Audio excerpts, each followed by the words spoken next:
uma mesa que tem um assunto, tem um tema muito importante quando se trata da primeira infância, que é saúde e o estado nutricional. Cada um dos que compõem a mesa terá então 10 minutos e na sequência a gente vai imediatamente abrir para as intervenções que vocês quiserem fazer nos próximos 10 minutos. Então eu passo a palavra de imediato ao Dr. Maurício. Dr. Maurício do IPEA, Rio de Janeiro, está então já com a palavra. Maurício.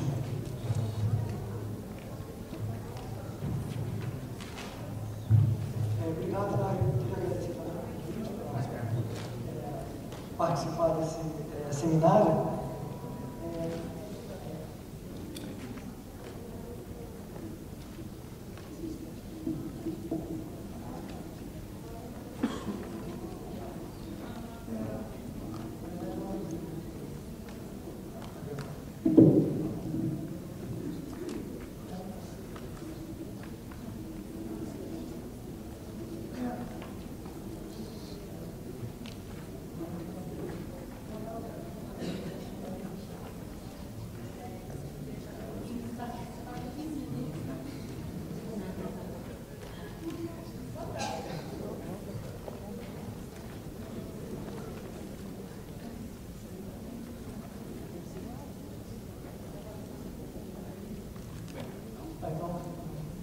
Bom, então eu vou apresentar um trabalho que analisa diferenças em indicadores nutricionais de crianças negras e brancas e a evolução de cada um desses indicadores ao longo do tempo.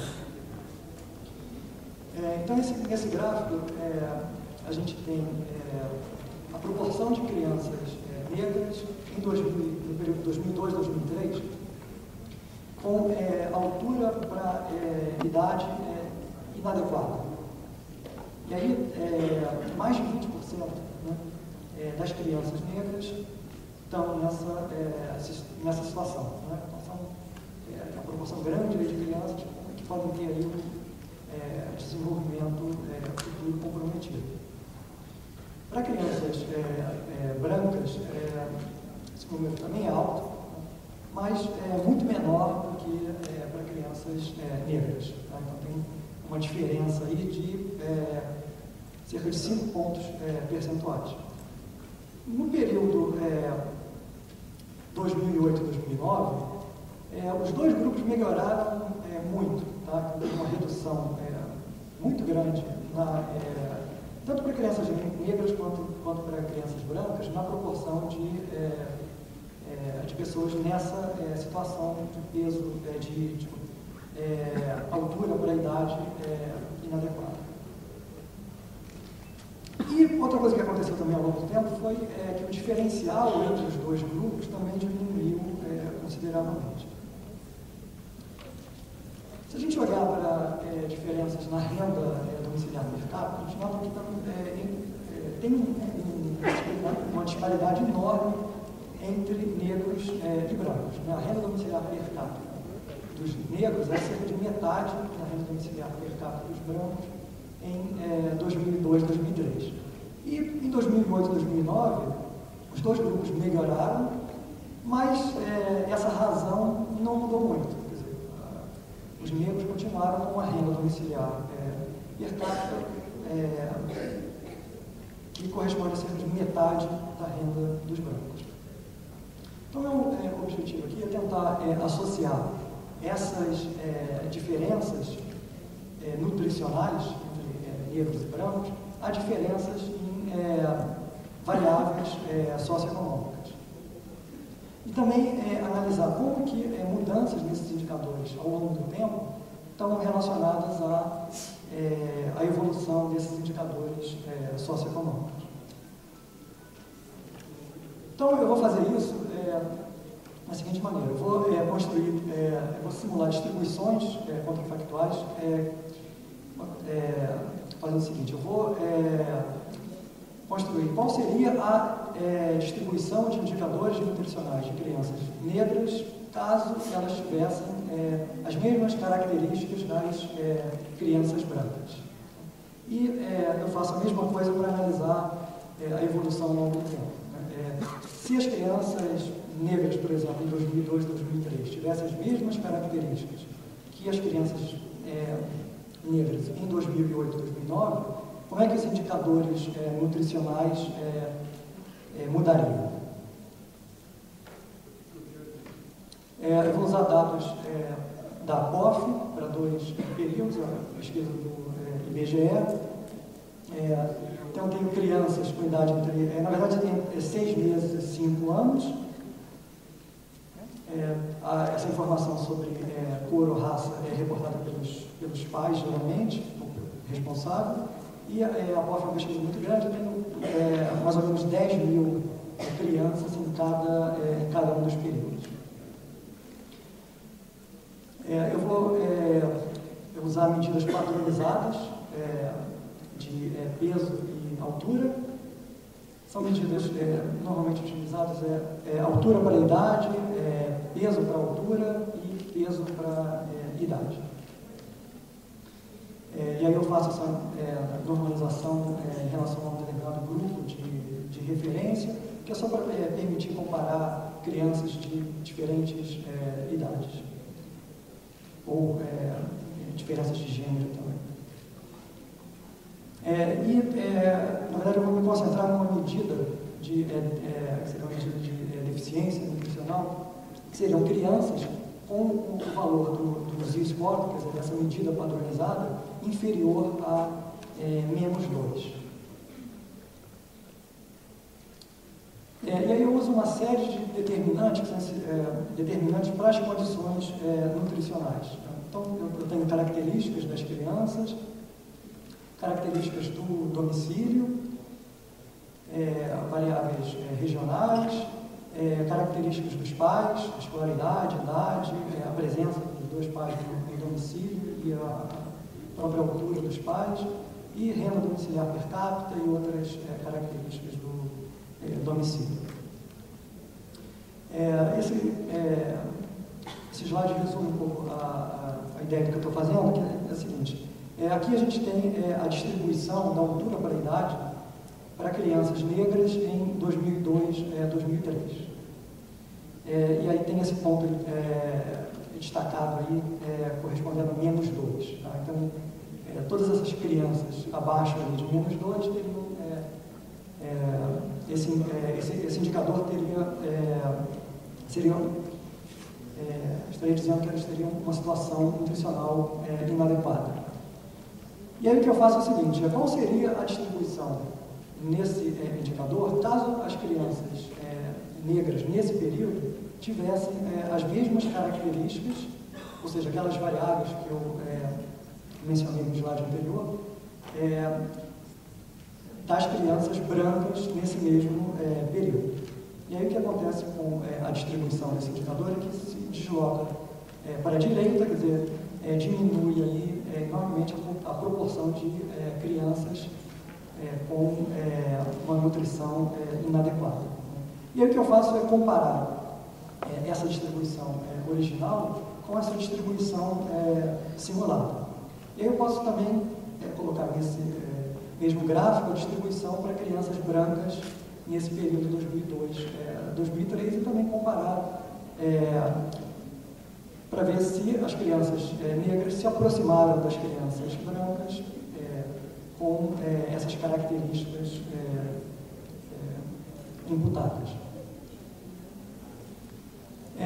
Então, vou passar pelos resultados. Quer dizer, no primeiro gráfico, nós vamos ter 3 horas, 4. Na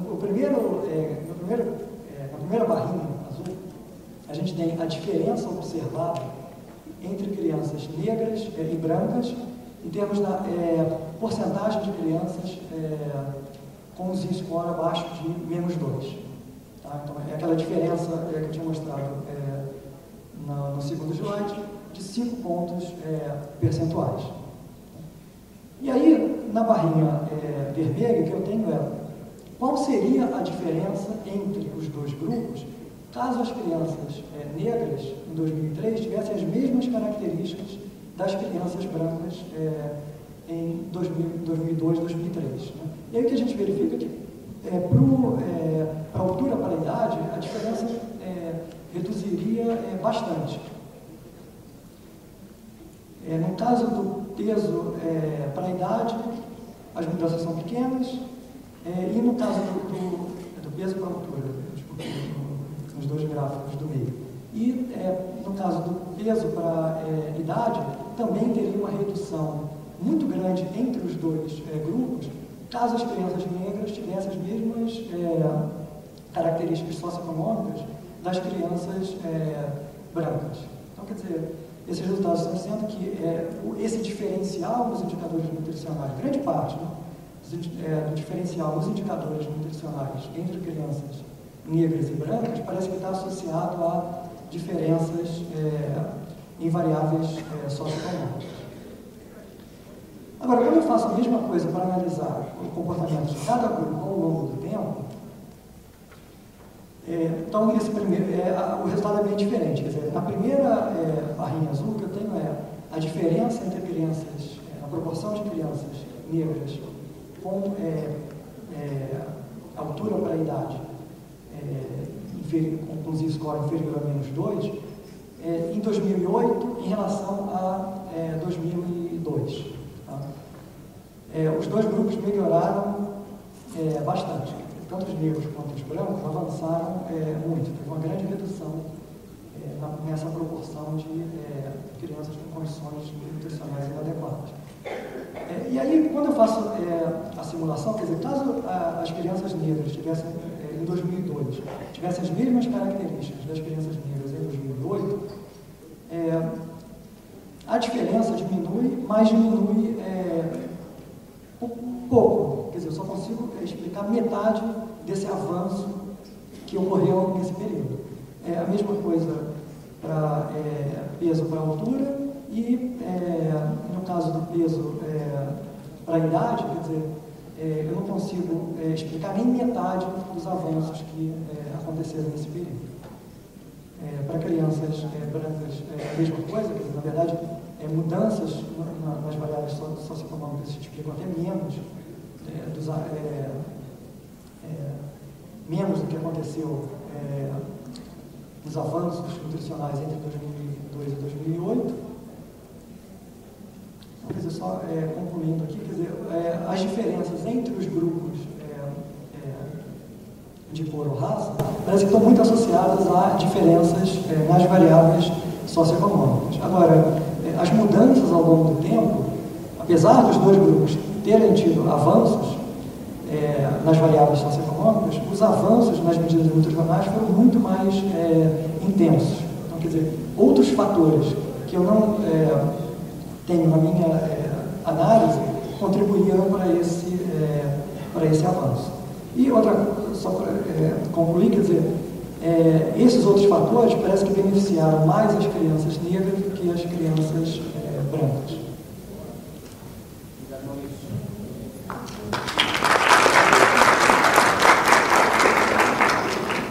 Obrigado, Maurício, pelo trabalho de síntese apresentado numa pesquisa rigorosa em pouco mais de 10 minutos. Então, de imediato convido então a doutora Rosane para fazer uso do tempo para fazer a sua fala. Boa tarde.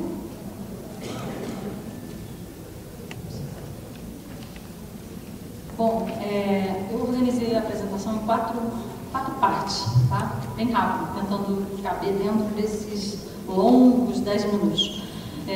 Primeiro, eu vou falar um pouco sobre, mostrar para vocês que o Brasil, temos o tema da mesa, saúde e nutrição, o Brasil avançou muito nos últimos anos.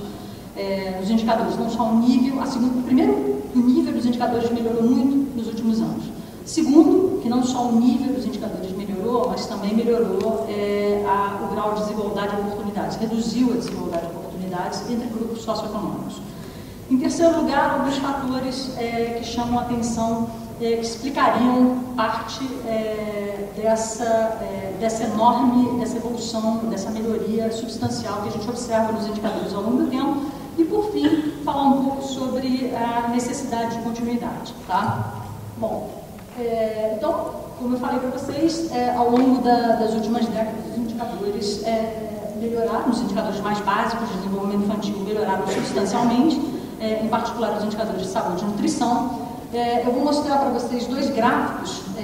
Esse gráfico aqui, ele tem primeiro, os primeiros indicadores são os indicadores clássicos de mortalidade infantil, e depois você tem os indicadores de morbidade. Esse gráfico foi feito usando a PNDS em 2006, 96 e 2006, portanto nos dá um período aí de 10 anos, tá? Ele foi padronizado de maneira que 96 é igual a 100, então o indicador de 2006, ele está representado ali como uma porcentagem do indicador de 96, tá? Então essa barra azul clarinha, ela nos diz o quanto que nós melhoramos, o quanto que nós reduzimos os indicadores. São todos indicadores ruins e, portanto, quanto mais para a esquerda você tiver, melhor, tá? São todos os indicadores deles, são indicadores negativos, né? Essa barra azul clarinha dá uma ideia para a gente de, nesses 10 anos, como é que nós evoluímos, o quanto que a gente melhorou, o quanto que a gente reduziu aquele indicador.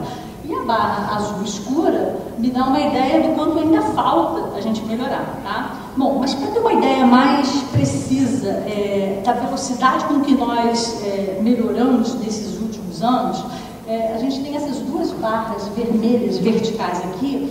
A primeira, essa aqui, é a redução à metade em 25 anos, que é a maior parte das metas de desenvolvimento do milênio. É uma meta menos arrojada, que envolve você, a partir do ano base, você reduzir aquele indicador à metade. A outra meta é uma meta mais arrojada, que envolve você, em 25 anos, a partir do ano base, você reduzir o seu indicador a 1/3 do nível do ano base. E, obviamente, se você, quanto mais para cá, para a esquerda você tiver, o teu indicador tiver, isso significa que você andou mais rápido do que o requerido pelas metas de desenvolvimento do milênio, tá? Então, o que você observa aqui, no caso dos indicadores de mortalidade infantil, é que o final da barra azul escura estão todos bem para cá dessa barra vertical vermelha, da meta mais arrojada. E, portanto, isso quer dizer que os indicadores de mortalidade infantil têm melhorado no Brasil a uma velocidade muito mais rápida do que o que seria requerido para você cumprir uma meta de desenvolvimento do milênio de reduzir a 1/3 aquele indicador em 25 anos, tá? Os indicadores de morbidade, como febre, tosse, diarreia, têm melhorado também bastante, não a uma velocidade tão rápida quanto os indicadores de mortalidade.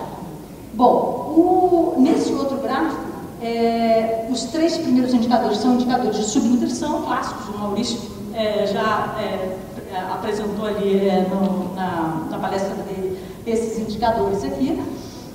Também estão reduzindo, melhorando a uma velocidade bastante acelerada, tá? Cartão pré-natal também. O preocupante aqui é o aleitamento exclusivo da criança, dos primeiros 6 meses, tá? Que não melhorou sim, mas está melhorando a uma velocidade muito mais lenta do que os demais indicadores, tá? Aí a gente tem um problema, tá? Bom, a seguir, quer dizer, não só o que eu estava falando para vocês, não só o nível desses indicadores melhorou ao longo dos últimos anos, mas também a desigualdade entre grupos socioeconômicos. A igualdade de oportunidades, ela foi promovida a uma intensidade sem precedentes no país nos últimos anos, tá? Isso fica, por exemplo, essa tabela aqui, vamos concentrar nesse painel aqui, nesses 2 números, para esses vários indicadores. São os mesmos indicadores que nós vimos anteriormente, os indicadores de mortalidade, os indicadores de morbidade, tá? E aqui a gente percebe que o grau de desigualdade de oportunidades, ele foi reduzido a 1/3, era 16, passou para 5. Tá? Todos os indicadores de mortalidade, você percebe que o grau de desigualdade de oportunidades, né, diminuiu ao longo do tempo. Os indicadores de morbidade também diminuíram. É verdade que 2 deles aqui você observa um aumento na desigualdade de oportunidades, mas eles já eram muito baixos. Tá? Então, esses indicadores já eram, a desigualdade de oportunidades aqui, para esses indicadores, já era bem baixa. Aqui é uma outra tabela que mostra aqui o aleitamento materno. O aleitamento materno, a desigualdade de oportunidades aumentou, né? Isso significa que talvez a nossa política social, no caso do aleitamento materno, talvez ela tenha tido um impacto muito maior para as mães com mais condições, mais educadas, mais ricas, e portanto a desigualdade aumentou muito. tá? Mas aumentou ligeiramente. Então, no caso do aleitamento materno, o que a gente observa é um comportamento bem diferente dos outros indicadores que a gente está mostrando, onde o aleitamento materno exclusivo, ele melhora ao longo do tempo, mas melhora a uma velocidade muito mais lenta do que os demais, e o grau de desigualdade de oportunidades aumenta ligeiramente ao longo do tempo, tá? Os indicadores de nutrição infantil também reduzem o grau de desigualdade de oportunidades, desse aqui até aumenta, mas já era bastante baixo, tá? Bom, como é que a gente pode explicar esse progresso quando a gente olha para os indicadores que tradicionalmente são medidos e a gente olha esse progresso incrível que aconteceu ao longo dos últimos anos? Como é que você explica isso? Bom, basicamente tem 3 fatores e que, em certo sentido, já foram mencionados quando o Ricardo apresentou a palestra dele de manhã. Primeiro, você teve um incrível avanço, né, institucional. Então, aqui eu estou mencionando 3, mas ele apresentou lá uma lista desses avanços, né? Você tem o Estatuto ECA, o Estatuto da Criança e Adolescente, você tem o Plano Nacional pela Primeira Infância, os Conselhos Tutelares, que agora tem uma cobertura em 98% dos municípios. Então, você tem uma série de avanços institucionais que você observa nesses últimos anos, tá? Segundo, um outro fator que a gente não pode deixar de mencionar é a expansão na oferta dos serviços de atenção básica à primeira infância. Então, o Osmar, todas as mesas anteriores da parte da manhã mencionaram e chamaram a atenção para isso, tá? A enorme expansão que você teve na oferta dos serviços básicos. 32 mil equipes de saúde da família, com uma cobertura de 50%, 250 mil agentes comunitários, 2 milhões de crianças atendidas em 45 mil creches e por aí vai, tá? Então, você teve uma enorme expansão da oferta de serviços. E, por fim, como a gente não poderia deixar de mencionar, a proliferação de inovações nas políticas públicas de atenção à infância. Vocês puderam ver lá no hall os estandes de vários desses programas. Existe uma quantidade enorme de programas que vêm surgindo ao longo dos últimos anos. Nós vamos amanhã ter um dia repleto de discussões com as pessoas que estão à frente desses programas, como o PIN, o Nova Semente, em Petrolina, o Mãe Coruja, Mãe Pernambucana e por aí vai, uma série de inovações. Tá? Então, esses 3 fatores, a gente não poderia deixar de chamar atenção, que são fatores muito importantes e que têm a ver com essa enorme melhora que a gente observa nos indicadores de atenção básica à infância. Bom, mas, tudo bem, o nível desses indicadores melhorou ao longo do tempo, beleza? Não só o nível melhorou, mas também a desigualdade de oportunidades foi reduzida substancialmente, ok? Nós temos uma boa ideia do que promoveu essa melhora nesses indicadores, mas a gente também não pode esquecer de que, ainda assim, nós estamos... Quer dizer, vários desses indicadores, nós precisamos continuar, dar continuidade a esse progresso. A gente não pode parar por aí, tá? Obtivemos um avanço significativo, mas nós precisamos dar continuidade a esse avanço, tá? Então, vários indicadores importantes não continuam não sendo medidos no Brasil. O Bebê estava mencionando na palestra dele de manhã que o Chile já mede o desenvolvimento infantil das crianças desde 74, nós estamos bastante atrasados nisso. Então, a gente precisa continuar nesse esforço para melhorar ainda mais os indicadores, tá? Bom, então, portanto, a necessidade de continuidade, ela ainda existe, a gente precisa continuar trabalhando nisso. O tamanho do nosso problema, eu não vou chamar de problema, eu prefiro chamar de um desafio, né? Porque criança não é um problema, criança é o nosso tesouro, né? Então, chamar isso aqui, dizer que isso aqui é um problema é complicado, né? Então, são quase 3 milhões de crianças que nascem por ano e que a gente tem que cuidar delas. Então, não vamos chamar isso aqui de um problema. Esse aqui é um enorme desafio. Então, são 3 milhões de crianças que nascem por ano, isso aí são as projeções do IBGE, está caindo, mas ainda são muitas crianças nascendo por ano, né? Mas, apesar desse avanço todo, como o PB, acho que o PB mostrou esse gráfico também, né? A nossa mortalidade caiu de 31,7 para 22,5, mas a gente continua ainda numa faixa mediana, ou seja, houve progresso sim, nós estamos caminhando, mas ainda há muito o que fazer pela frente, tá? Esse é um exemplo disso que eu estou falando. E a outra coisa, o outro gráfico que eu queria mostrar para vocês, esse gráfico aqui, que compara a taxa de cobertura aqui, o pré-natal, os 2 anos, né, 96 e 2006, você percebe que ele é mais ou menos, a inclinação o que você vê aqui nesse lado esquerdo são vai do menos vulnerável para o mais vulnerável. Então, é o grau de vulnerabilidade das famílias, tá? Então, se percebe que se essa curva aqui ela for muito inclinada, isso quer dizer que a gente tem um enorme grau de desigualdade de oportunidades. Por quê? Porque se ela for inclinada assim, vamos olhar para essa curva aqui, só para dar o exemplo, essa curva roxinha, ela é bastante inclinada. E ela é inclinada nessa direção.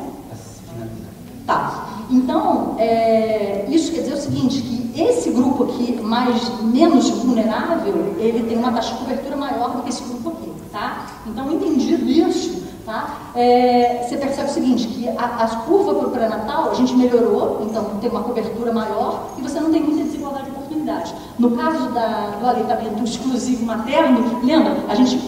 Houve uma melhora pequena, mas a desigualdade de oportunidades piorou. Você percebe que a curva para 2006 ela é ligeiramente mais inclinada do que a curva para 96. Isso está representado nesse gráfico. E, por fim, um gráfico que a gente deveria guardar sempre em mente, o Ricardo acabou mostrando esse gráfico também, que é a extrema pobreza por idade. Então, aqui estão as crianças, aqui estão os mais velhos, e a extrema pobreza, as crianças estão super representadas entre os extremamente pobres. Isso a gente não pode esquecer. Esse gráfico é para 2009, é bem atual, e, portanto, nascem a cada ano quase 3 milhões de crianças, e essas crianças estão super representadas entre os extremamente pobres. Logo, a gente tem que continuar avançando, tá? Obrigada. Obrigado, Rosane. A gente vai ter oportunidade para conversar com os três aqui, assim, então, que o Volney terminar a sua apresentação. E eu convido, então, o professor Volney a fazer uso do seu tempo.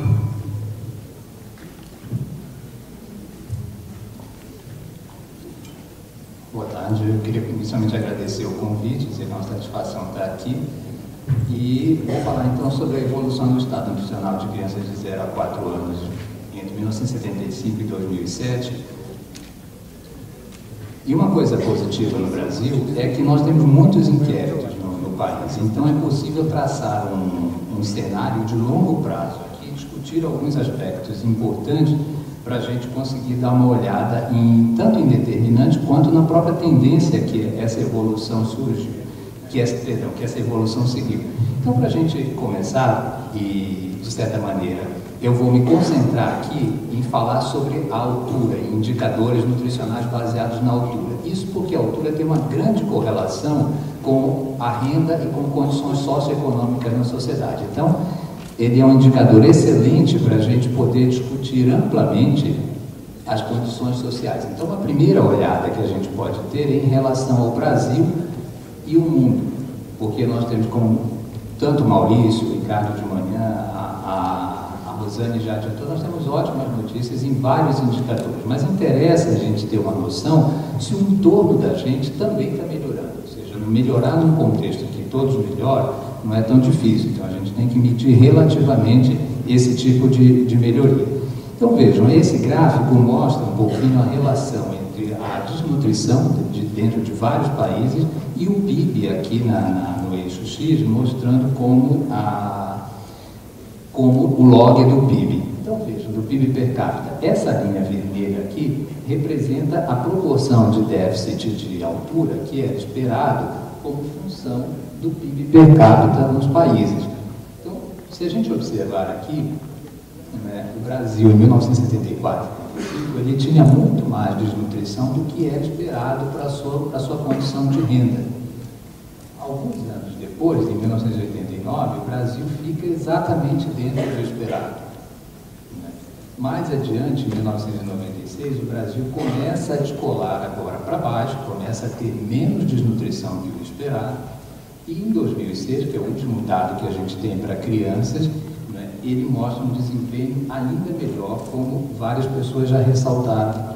Então vejam que para um tamanho de variação de PIB que vai daqui até aqui, nós temos uma queda na desnutrição que é bastante expressiva. Isso mostra que o Brasil deu saltos importantes e que esses saltos merecem uma explicação e se saem bem, de certa maneira, na comparação com vários países. Como se, de certa maneira, eu tivesse aqui boas notícias e algumas não tão boas. E não dá para separar, não tem aquela história, qual você prefere primeiro? As duas estão misturadas e a gente vai ter que dar uma olhadinha nelas misturadas mesmo. Então vejam aqui um gráfico que mostra alguns países, né, a redução do déficit de altura infantil em alguns países. Inicialmente, de propósito, deixei os BRIC aqui no início e também, de propósito, deixei a barrinha da Rússia sem nada, porque eles não têm dados oficiais, dados que a OMS reconheça e que publique. Então, isso mostra, de um lado, a qualidade do Brasil no cuidado, a análise da situação da sua população e, de outro lado, mostra o tamanho entre os BRIC, né, com os dados mais recentes das décadas de 1990 e da primeira década do século, a década de 2000.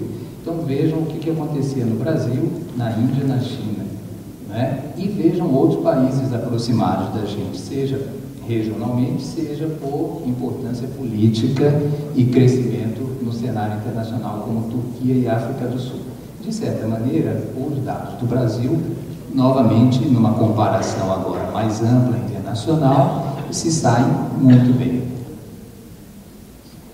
Aqui é a variação por ano, já que essas pesquisas feitas ao longo da década de 1990 e 2000 tinham períodos diferentes, então comparando aí por ano a mudança no estado nutricional. Então notem que quando a gente coloca de maneira ordenada, o Brasil não é o principal, mas é um dos principais países na redução do déficit de altura nessas últimas 2 décadas. Então, se a gente olhar agora mais de perto, vamos ampliar a imagem, já vimos que de maneira geral o Brasil está bem, então vamos ampliar certas áreas da imagem.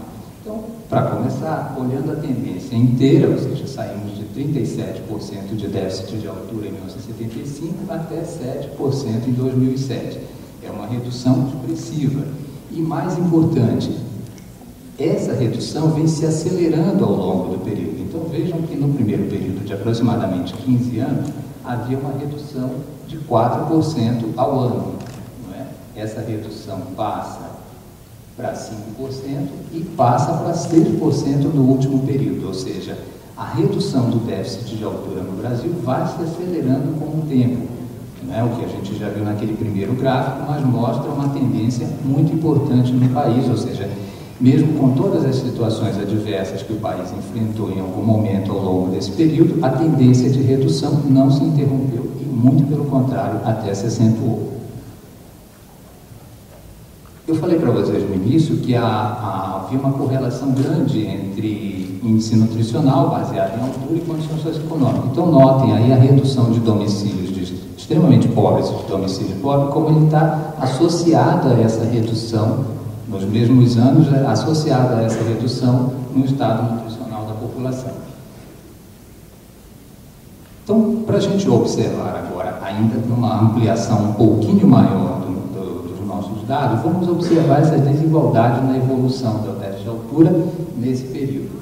Então, se a gente olhar aqui regionalmente, vamos fazer 2 recortes, um de região e outro de renda. Regionalmente, a gente vai ver aqui que é uma queda extremamente importante ao longo do tempo em todas as regiões, mas que a região norte continua, que é a barrinha mais recente, 2006, ainda com virtualmente 15% de déficit de altura, um índice que contrasta com os demais, vejam 5,8, 5,6, 8,5 aqui e 5,5, não é? Se a gente separar a população de acordo com a renda em 5 partes, nós vamos ver, sendo a primeira a parte mais pobre da população, nós vamos ver que também aqui a queda foi muito importante ao longo do período e que atualmente os índices são bastante baixos. Então vejam que, na realidade, entre os mais ricos, os 20% mais ricos da população, a grande queda é de 75 para 89. Depois disso, eles têm basicamente um patamar. Mas vejam entre os mais pobres como se dá essa queda e, mais importante, a queda que não tinha sido tão acentuada anteriormente foi bastante acentuada no último período de 1996 para 2006. Então essa é uma boa notícia porque a queda não só continuou, mas ela se acentuou entre os mais pobres. Quando a gente olha um outro dado, eu vou passar esse dado rapidíssimo.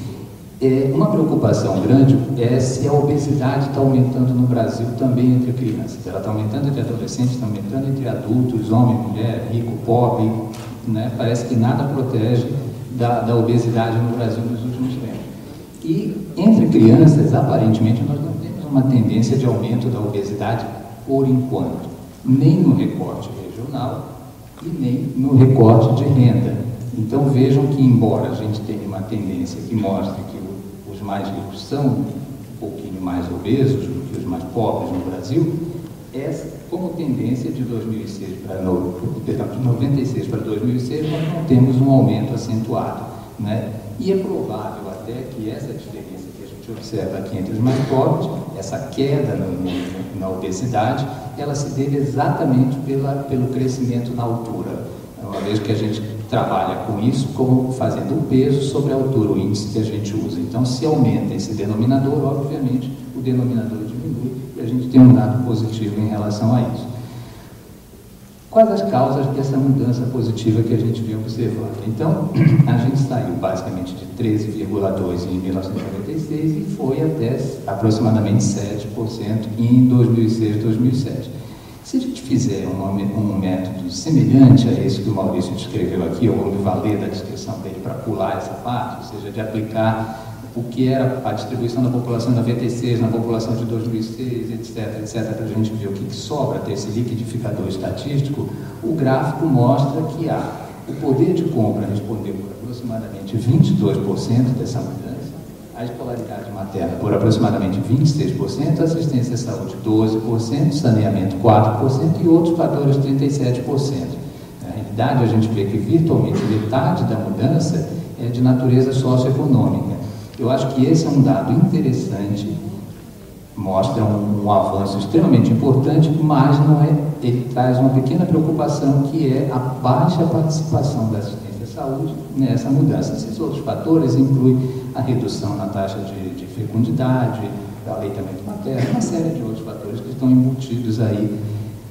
E se a gente fizer um exercício, quanto tempo o Brasil precisa para eliminar o déficit de altura? Vejam, um país que já tem o nosso nível de PIB, um país que está bem na comparação internacional, como a gente vê. Se a gente utilizar o grupo de 25% mais pobre, nós vamos eliminar o déficit de altura basicamente no bicentenário da independência entre 2020 e 2022. Né? Não é algo que é uma comemoração, mas não é algo que nos encha de orgulho. Se a gente imaginar que, usando uma projeção, nós vamos ver que os 20% mais ricos da população, 40%, melhor dizendo, vão eliminar o déficit entre 2010 e 2011. Nesse momento, né, os mais ricos poderiam dizer que não tem mais déficit de altura na população. Então, é um desafio ainda e o Brasil tem bastante a melhorar em relação a isso. Vejam que há uma diferença entre mais pobres e mais ricos de aproximadamente 10 anos, e isso não serve para a gente se encher de orgulho. Então, alguns comentários rapidamente no final, essa questão da evolução do Brasil em relação aos demais países. Eu gostaria de destacar que, de certa forma, o Brasil está bem na foto, ele está médio no filme, né, quando você coloca a dinâmica, e ele não está tão bem na ampliação, ou seja, há muita coisa para melhorar no foco cada vez que a gente vai ampliando as diferenças regionais e diferenças de renda importantes ainda no país. Essa necessidade de acelerar, continuar acelerando a redução do déficit de altura, e aí a importância de analisar todas essas causas, a possibilidade que o Brasil tem de liderar um processo que é raro, que é de reduzir o déficit de altura e, ao mesmo tempo, controlar a expansão da obesidade, não deixar a obesidade chegar entre as crianças, por todas as razões que se falaram aqui em relação à biologia, às condições sociais e econômicas. É extremamente importante ter uma infância saudável, né? Enfrentar as desigualdades de renda regional, nós temos a região norte como basicamente essa última fronteira da desnutrição infantil, ela é quase 3 vezes a média nacional, é um negócio extremamente preocupante, e melhorar o ritmo da queda da desnutrição entre os mais pobres. E, em relação aos principais fatores e vetores da evolução recente, esses fortes efeitos socioeconômicos que a gente viu, que respondem por aproximadamente 50% dessa redução do déficit, necessidade de melhorar essa participação da assistência à saúde, é basicamente um grande tema que a gente tem aqui no seminário, a qualidade da atenção à saúde, a integração dessas ações, tudo um pouco como o Ricardo já mostrou o plano hoje de manhã. Conhecer melhor qual o efeito da política social nessa queda da desnutrição no Brasil e uma última palavra sobre a questão da equidade reversa. A gente tem visto alguns dados, a Rosane acabou de falar sobre o aleitamento materno. Há um pesquisador brasileiro, que é o César Vítor, que chamou a atenção para isso, ele chama de equidade reversa. Quando você faz certas políticas públicas e não leva em consideração esses aspectos da desigualdade, os grupos mais ricos se apropriam primeiro da política pública, né, o que acentua de maneira negativa a desigualdade. E só muito tempo depois, os grupos mais pobres, a quem se interessaria dirigir essa ação pública, se apropriam daquilo e já no final da festa. Né? Então, não é bom que a gente tenha esse tipo de desigualdade no Brasil, e essa possibilidade de equidade reversa é algo que a gente deve analisar com bastante cuidado. Um exemplo contrário a isso é exatamente o Programa de Saúde da Família, que por todos os dados mostra que ele corrige, que ele promove a equidade ao invés de fazer a equidade reversa. Era isso que eu queria mostrar. Obrigado. Desculpa. Queria agradecer ao professor Volney. Então, como a gente combinou aqui, eu vou abrir mão da minha fala por conta de tempo, e vou imediatamente abrir para vocês. A gente tem possivelmente a possibilidade, já está chegando uma longa pergunta aqui, a gente tem a possibilidade de umas 2 ou 3 intervenções, que vão ter que ser também muito rápidas, né? Que permitirá que a gente possa continuar um diálogo com essas 3 ricas apresentações, 3 estudiosos que apresentaram dados e informações muito preciosas para nós. Então eu queria abrir a palavra e ver se tem alguém já que se inscreve. Por favor, você pode chegar o microfone aqui? Ah? Só por escrito? Ixi, Maria. Ricardo? Não dá para quebrar o protocolo? Agora eu já não sei aqui, não posso voltar atrás, então pelo menos uma fala, né? O tempo, desculpa, eu fui aqui então delicado com a condução do trabalho, mas enquanto eu me aproprio dessa pergunta, a gente poderia fazer que você pudesse fazer a intervenção, pode ser? Você estava se inscrevendo? Para fazer a pergunta? Eu gostaria de fazer uma pergunta. Então, 30 segundos para você fazer a pergunta, pode ser? Pode, agora, direto. Ali o microfone.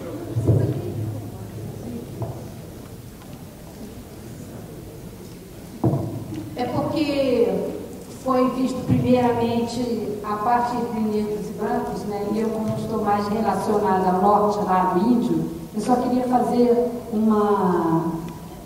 puxar o assunto para esse lado indígena.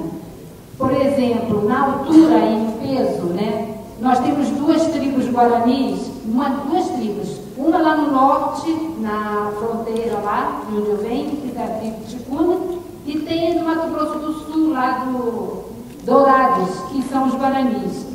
Então eles, daqui a pouco, já são anões mesmo, né? Tudo por causa da deficiência alimentar provocada pela falta da mata, pela falta das árvores, das frutas, da caça, né? Por causa do tráfico dos animais. Então isso tudo teria que ser abordado um pouquinho também nessas condições aí. É isso. Ok. Chegaram aqui algumas questões longas, eu não tive nem tempo de ver. Uma delas pergunta porque não teve representante do Ministério da Saúde na mesa da abertura, coisa e tal, mas já vista que se reconhece que as redes de atenção materno-infantil são muito importantes, inclusive explicam em alguma medida as informações que vocês trouxeram aqui à mesa. Nesse sentido, gostaria que vocês falassem um pouco, se fosse possível, da importância das estratégias da família, a ação das equipes multiprofissionais nos territórios, como fenômeno, então, de intervenção na melhoria dos indicadores que vocês colocaram. Né? Existe um indicador importante relacionado ao crescimento e desenvolvimento infantil que não foi bem melhorado ao longo dos anos, que é a prevalência da anemia ou deficiência de ferro em crianças.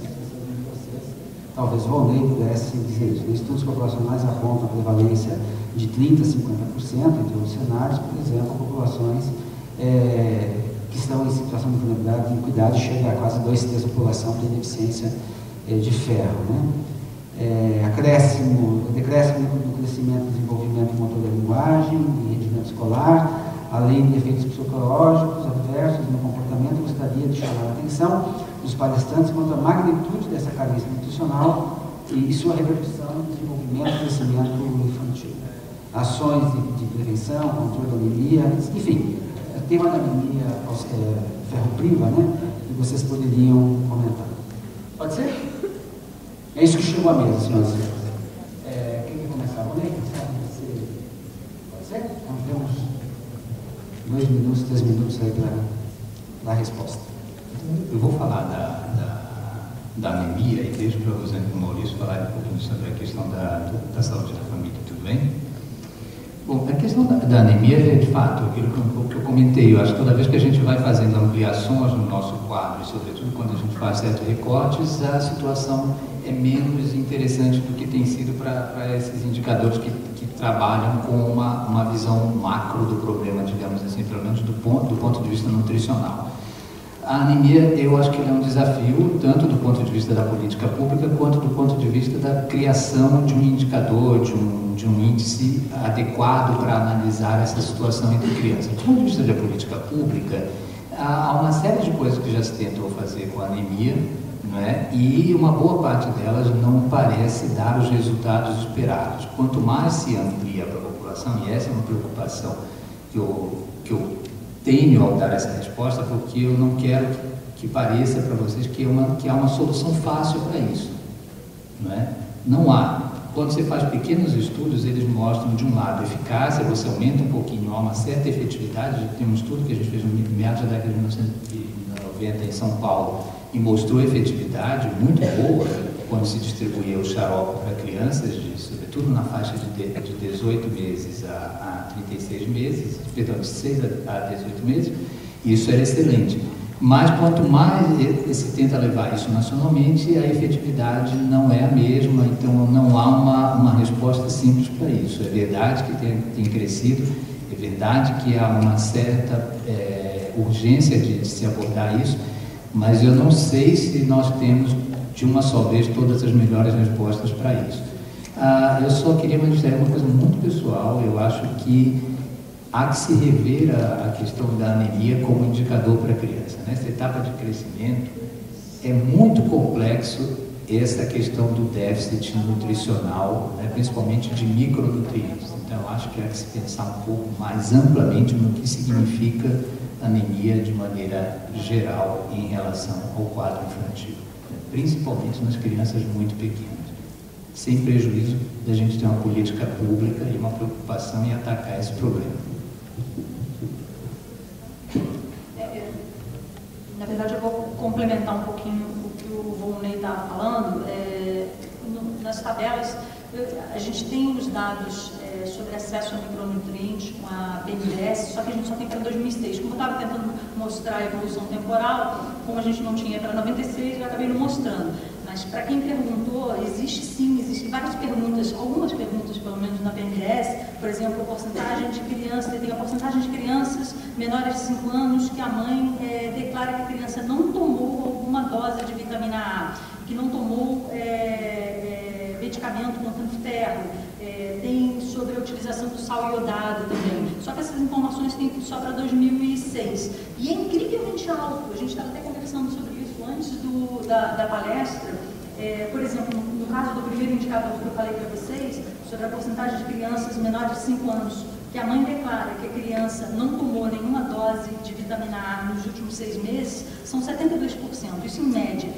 A gente na tabela fez isso para os grupos mais vulneráveis e para os grupos menos vulneráveis, tá? E aí tem uma variabilidade. Mas esses indicadores que a gente tem de acesso à vitamina A, ferro, eles são todos eles maiores que 70%, tá? Então são bem altos.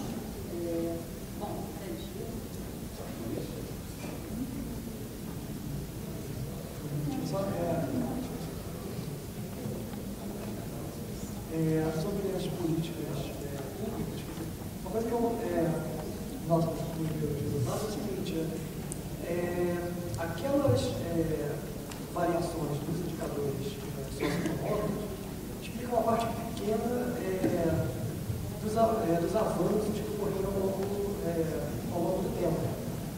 Então, eu não consigo identificar quais foram esses fatores, mas provavelmente políticas públicas foram bastante importantes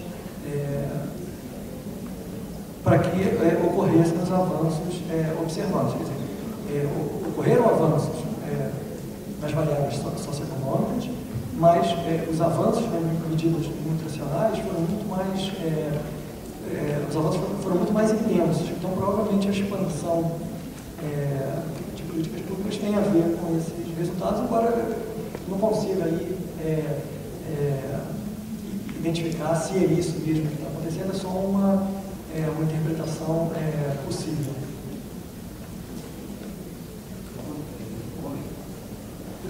Um minutinho, só para completar essa questão do indicador. Vejam, o que é, basicamente esses dados sobre a anemia, eles são originários de deficiência de hemoglobina, né? Então você vai lá e avalia a quantidade de hemoglobina no sangue, é uma proteína, e verifica que essa quantidade não é satisfatória, às vezes por exames que implicam um pouco na explosão da célula, então pode ter alguns probleminhas. O ideal seria avaliar isso do ponto de vista da reserva de ferro, ou seja, da ferritina mais especificamente. E boa parte dos estudos e das análises não levam em conta exatamente a ferritina para você entender melhor. O comentário que eu fiz com a Rosana aqui, que eu vou partilhar com vocês, você tem um indicador, por exemplo, que diz que tem 70%, 80% da população afetada, ele é quase inútil do ponto de vista de análise. Ele mostra que tem um problema, mas do ponto de vista de análise, tentar entender o que está acontecendo é muito difícil. Bem, muito bem, a gente, infelizmente, vocês vão ter outros espaços sociais aqui para conversar com os nossos palestrantes que fizeram intervenções aqui. A gente está encerrando a mesa, não vou ter nenhuma pretensão de síntese, mas parece que fica claro para nós todos que o estado nutricional das crianças brasileiras é muito sensível a políticas públicas do campo social, sobretudo, e as políticas implementadas no Brasil na última década, é muito claro a associação entre perspectiva de redistribuição de renda, ou seja, distribuição de renda nesse país, e isso afetar diretamente o estado nutricional das crianças. Contudo, embora isso possa ser inexorável, é um dado que se sustenta do ponto de vista da análise, os três chamam a atenção para a gente que esse componente, embora muito importante, é fundamental, ele não explica tudo aquilo que nós obtivemos como ganho, né, sobretudo aqui no Estado Nacional, das crianças nesse tempo. E certamente o componente de políticas públicas que são inovadoras, que também entram na perspectiva de distribuição de renda, política da saúde, estratégia da família, ela é uma política pública extensiva, capilar, e ela também entra no circuito de distribuição de renda.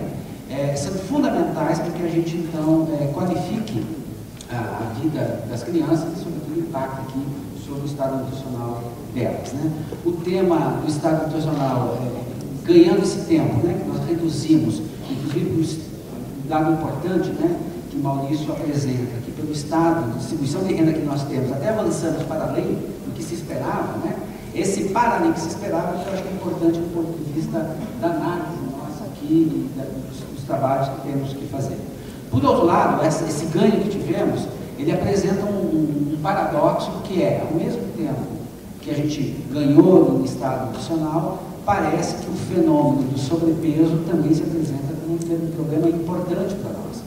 E parece que, em geral, também é uma associação nossa de sobrepeso com sobreoferta de alimentação, o que, em geral, não é verdade, porque a gente sabe que sobrepeso para as classes mais abastadas significa acesso, talvez, melhor à alimentação, né? Inclusive problemas ligados a hábitos alimentares, mas a gente sabe também que as populações mais vulneráveis são aquelas que têm acesso aos alimentos mais empobrecidos, né? E que produzem muitas vezes sobrepeso e, ao mesmo tempo, subalimentação, que eu acho que é um fenômeno importante a ser tratado por aqui. Por fim, eu queria dizer disso que Rosana apresentava. Nós temos 3 milhões, quase 3 milhões de brasileirinhas e brasileirinhos que nascem todo ano, e que nós temos que qualificar um conjunto de estratégias de políticas públicas para proteger nossas gestantes e proteger as crianças, sobretudo no primeiro período da vida delas, os primeiros 30 dias de vida dela. O Brasil adotou esse ano uma estratégia de política pública que é a Rede Cegonha, que é uma estratégia de qualificação do pré-natal, da qualificação da atenção intra-hospitalar e de cuidado mais intensificado das crianças nos seus 2 primeiros anos de vida.